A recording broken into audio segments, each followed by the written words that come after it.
एखाद्या व्यक्तीला मॅट्रिमोनियल साईटवर बघणं, त्या व्यक्तीची प्रोफाईल आवडणं, चॅट करणं, घरच्यांच्या संमतीने त्याच व्यक्तीसोबत लग्न ठरणं, पण तरीही त्याच व्यक्तीला घरच्यांपासून लपून कधीतरी भेटणं. बरं, तेव्हा अचानक पाऊस आला म्हणून भिजणं, आणि मग ट्रॅफिक लागलाय, ह्या सगळ्या सिच्युएशन नंतर ऑकवर्ड होऊन परत एकदा घरच्यांसमोर जाणं आणि याच व्यक्तीसोबत आपल्या सुखी संसाराचे, आपल्या फ्युचरचे स्वप्न सजवणं. क्यूट ना? सो आज आपण गप्पा मारणार आहोत रविंदर सिंगच्या I too had a love story बद्दल.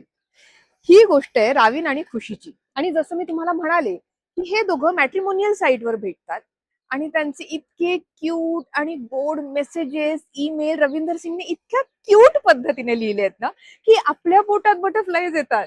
बरं, मी असंही ऐकलंय की ही खरी कथा आहे, पण अगर कहाणी में ट्विस्ट ना हो तो फिर वो कहानी कैसी.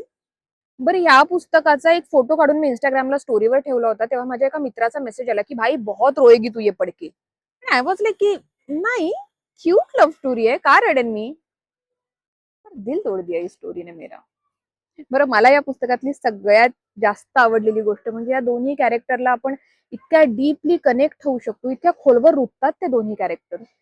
बरं, हे पुस्तक मला इतकं आवडलंय की याचा पुढचा भाग, हे पुस्तक संपायच्या आधीच मी ऑर्डर केला होता आणि माझ्या घरी पोहोचला होता.